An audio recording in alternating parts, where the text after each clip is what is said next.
जय श्री कृष्ण। श्री पद्मनाभ दास जी की पुत्र वधू और पौत्र भाग 1 और 2। पार्वती कन्नौज में श्री मथुराधीश जी की सेवा अत्यंत प्रेम पूर्वक कर रही थी। उनके पुत्र रघुनाथ दास अब गोकुल से कन्नौज आए। सेवा का भाव तो उनके मन में पहले से ही था। यहाँ आकर वे सेवा में भी जुड़ गए, परंतु माता और पुत्र का आपस में विशेष मेल न बैठा। पुत्र को ऐसा लगता था, माँ तो अशिक्षित है और मैं इतना पढ़ा लिखा हूँ, ऊपर से मार्ग के ग्रंथ भी सीख कर आया हूँ। सेवा रीति मैं जितनी जानता हूँ उतनी वे कहाँ जानती होंगी। मैं अलग रहकर सेवा करूँ तो अधिक अच्छी प्रकार से कर सकता हूँ। उनके भीतर विद्या का अभिमान अभी पूर्ण रूप से गया नहीं था। उन्होंने स्पष्ट कह दिया, माँ, मुझे आपके साथ अनुकूलता नहीं होती, मैं अलग रहकर सेवा करना चाहता हूँ।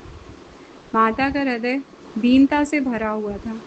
उन्होंने हट नहीं किया, भगवत इच्छा मानकर अनुमति दे दी। मथुराधीश जी को पधराकर रघुनाथ दास अलग रहने चले गए, परंतु पार्वती सेवा के बिना कैसे रह सकती थी। वे पुत्र के यहाँ जाती, अपरस का जल भर लाती, पात्र मांझ देती, जितनी ऊपर की टहल उनसे बन पड़ती उतनी कर देती। मुख्य सेवा पुत्र को ही करने देती थी। सेवा से निवृत्त होने के बाद पार्वती अपने घर लौट आती।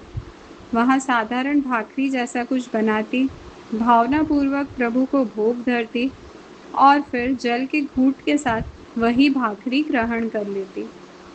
श्री ठाकुर जी की मुख्य सेवा छूट जाने के विरह दुख में पार्वती ने ऐसा जीवन स्वीकार कर लिया। उन्होंने देह सुख त्याग दिया, सब कुछ सहने की रीति अपना ली, परंतु श्री मथुरेश जी उनका यह दुख सह न सके। भगवान और भगवदीय के बीच परस्पर प्रेम होता है। भक्त दुखी होता है तो भगवान भी दुख अनुभव करते हैं। एक दिन श्री ठाकुर जी ने स्वयं आज्ञा की, पार्वती, तू मुझे अकेली भाकरी क्यों धरती है? मुझे वह अच्छी नहीं लगती, उससे मेरा गला छीलता है। पार्वती ने विनम्रतापूर्वक निवेदन किया, बाबा, आप तो रघुनाथ दास के यहाँ अनेक प्रकार की सामग्री आरोपते हैं, मैं तो केवल पेट को भाड़ा देने जितना कर लेती हूँ। प्रभु ने कहा, नहीं, मुझे तेरे द्वारा धराई गई सामग्री अधिक प्रिय लगती है, इसीलिए मैं यहाँ आरोपने पधारता हूँ। पार्वती समझ गई कि मैं जो दुख सह रही हूँ वह मेरे प्रभु को अच्छा नहीं लगता।